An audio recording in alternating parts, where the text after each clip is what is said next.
Welcome back to Living Out Loud. I'm Susan Karp, the Executive Director of the Arlington Council on Aging. And again, we have Mark Waxmonsky here from our office. Mark is being a little coy and not letting me know what we're going to talk about today, but I suspect it has something to do with summer fun. So, Mark, great to see you again. Likewise. Thank you for inviting me. Absolutely. So what are we going to talk about today? Have you felt that this summer has been warm so far? Personally, have I thought that it's been warm? No, not warm enough. Okay. What do we know about summers past related to heat, senior safety, hydration? What are some of the things we need to consider as we age related to the hot summer months, staying hydrated, and those things? So let me stop for one moment here. This has gone from me hosting the show to me being on the spotlight to do Living Out Loud quiz show. Well, this is one I think I can handle, Mark. Okay. All right, so what do we know about summers? We know that sometimes we can be unprepared when the temperature shifts from one to the next. The reason you folks have gotten to be your age is that you've employed a lot of techniques along the road. So you know that when it gets really hot outside, to conserve your energy as well as your energy expenses for your home, you're drawing your drapes. You're making sure that when the sun's coming in, you've got some filter between the sun and in your home to try to keep your home cool. You can cool your home with fans. Certainly if you have window air conditioners or central air, keep the air temperature at your comfort. Some folks like it at 76. I personally would probably shift it to 68, but then run away from my electric bill. So that's just in general terms of drawing the drapes. Certainly, with the heat, we might be perspiring a little bit more. Every time we perspire, the water is leaving our body, so we're wanting to make sure that we hydrate properly. So let me hold you there. Common signs of dehydration. Common signs of dehydration. I think the first one and I don't know if this is necessarily in order. So if you are, this is really a quiz show, Mark. I should be asking you these questions. You can answer me, ask me the question. Oh, good. All right. Well then. I don't know, Mark. Tell me. Oh, all right. I don't know, Mark. Tell me. So oftentimes, I should preface that as we age, our body's ability to maintain a core body temperature adjusts. So it's harder for us to keep cooler and notice that when we are overheating, it's tough for us to notice that, to detect that.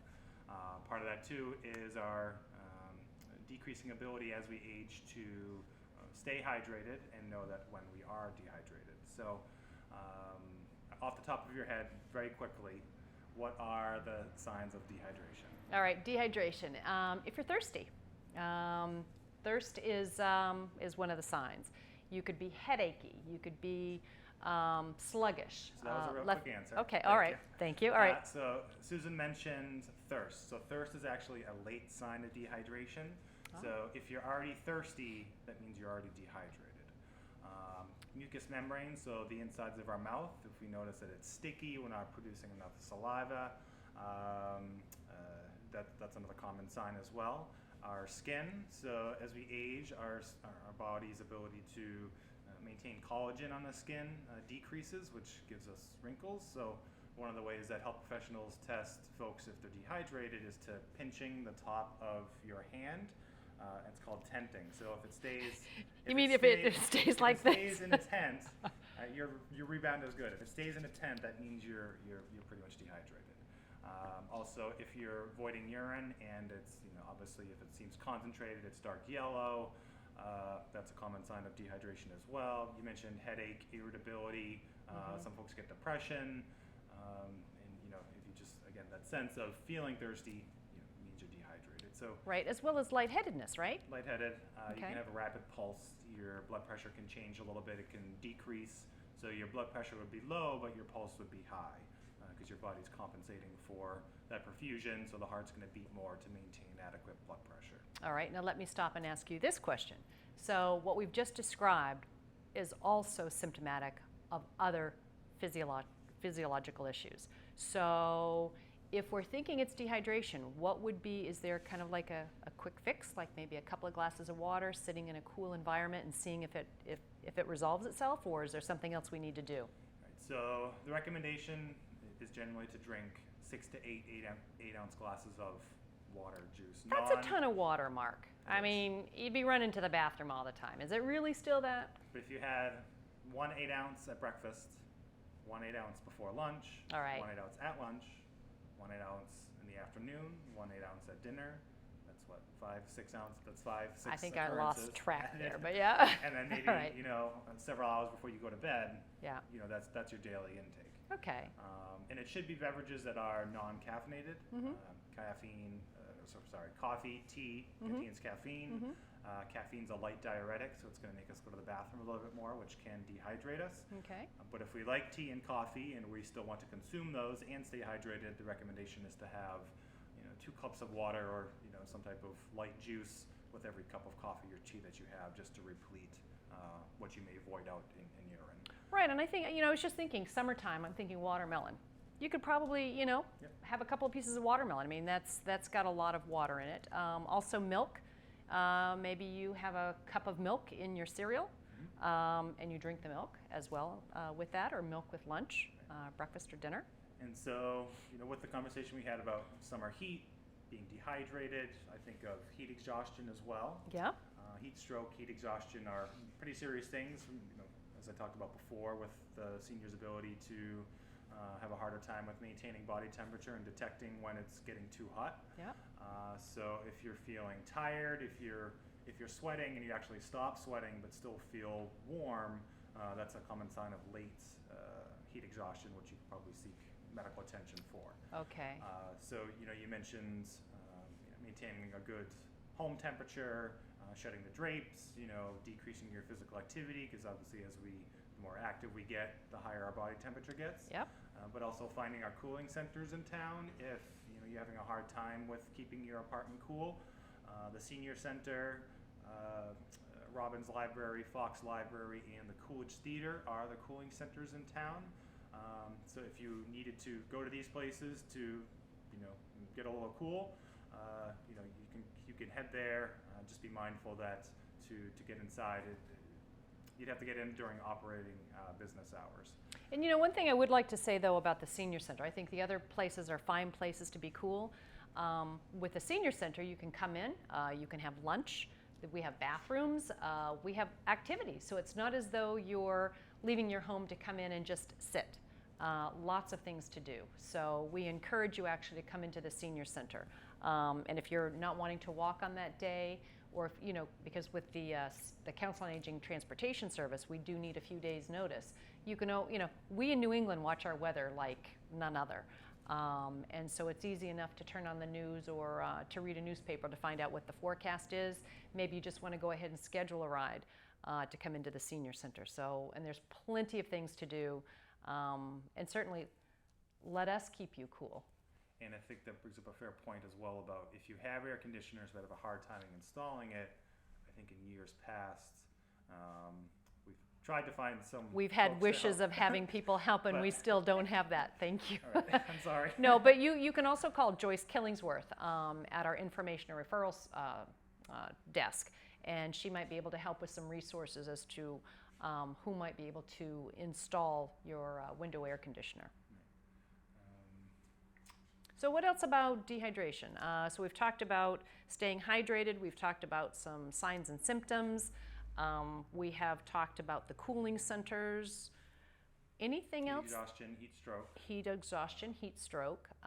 Very serious things that oftentimes require, significant medical attention. Okay.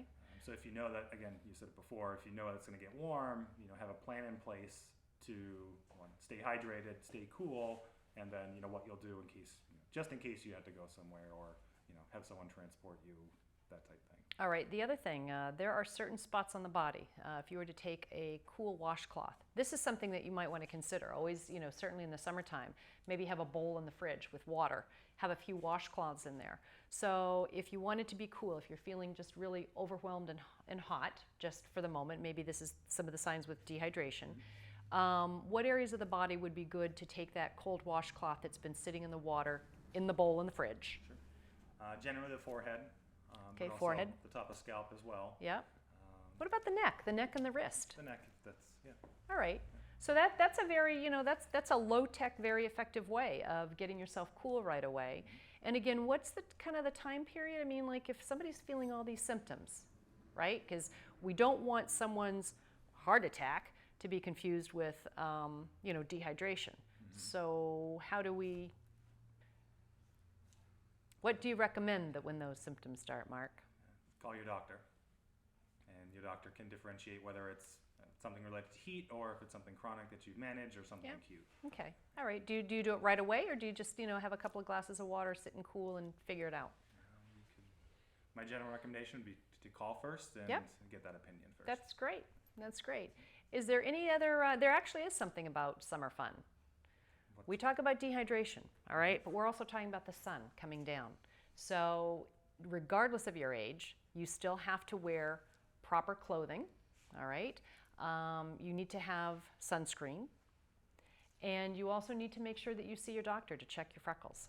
Certainly, if you're living by yourself and you're maybe zipping up buttoning or zipping from behind, you don't have anybody looking at your back, certainly make sure that when you see your doctor, whether it's once a year, personally I go to a dermatologist. With blonde hair and blue eyes, I'm at greatest risk even with sunscreen on. So I let the doctor look at literally from head to toe. And anything that's unusual, do not wait for that doctor's appointment that you may have scheduled 6 to 8 weeks or a few months down the line. And Mark, chime in here. Has your dermatologist ever taught you about the tools to assess in between your dermatology visits, of freckles or areas of your skin that are of concern? You know what, Mark? He does not. It's okay if he or she hadn't. I'm just because I offer something. Well, it's we need education. There's always those pictures in the doctor's office, but because I go frequently, I just, and maybe this is wrong, I turn it over to the doctor. It's like, I'm here, all right, check head to toe, and they do, and it works for me. But anytime that something changes. There was an incident that something did change in between, and I did reach out to my doctor. And that's why I'm saying it's really important if you notice any type of change, whether it's a color change, a size change. You've answered my question. Oh, I did. Okay. So Mark, give us this. There's something that when we're assessing areas of concern on our skin to be mindful of. It's called the ABCDEs of skin assessment. Oh. So let's say we have, again, those areas of concern we're keeping an eye on between dermatology visits. Yeah. We'll look at the symmetrical shape of the area of concern. And if it's asymmetrical, that's a sign for concern, meaning if you were to cut that area of concern in half, if it's irregular, that it doesn't match up if you were to fold it, that's an area of concern. So asymmetrical. B is the border. So if the border is irregular, oftentimes freckles are, kind of circular and, it's kind of a fine line. Yep. If the area of concern is kind of, meandering and it doesn't look, quite straight and it's not a straight circumference, that's a concern as well. Okay. Diameter, so the size, it's often measured in, I think, centimeters. And if you notice it growing, that's a concern if you're growing in, in width. The ABCDs of diameter. E is, I'm sorry, what did I say? Circumference? No, circumference was C. Yeah, so D is diameter. Diameter, and E is evolution. So if it's evolving over time, you mentioned that you were noticing it. I'm sorry, C is color. Oh, C is color. All right. C is color. So I freckles failed that test too. Are often dark brown. So if you notice different color changes of blue, black, sometimes white, that's a significant thing of concern. So keep a lookout on specifically the color, and if you're noticing that kind of right away, speak to your doctor, your dermatologist right away. So D is diameter. We talked about the size. Right. E is evolution. So over time, you notice your freckles or area of concern on your skin is changing. That's a sign that something is changing and to have it be evaluated. So asymmetry, border, color, diameter, evolution. ABCDEs. I think I could repeat that, not now, but later. Now, one thing that you didn't mention, and I don't know if it's true, if there is a spot that is what I'm going to call weeping, if it's oozing, does that fit into the ABCDE? Okay, fine. So maybe But, I mean, if that's an evolution thing where it wasn't weeping before and now it's trying. Yeah, all right. So I think that's a concern. I think the big thing is that know yourself, know your body. Talk to your doctor. If you suspect something, don't wait for an appointment that is a future date. You give them a call. Doctors' offices, yes, they see you on a regular basis, but they certainly have staff available to see you intermittently for anything that should come up.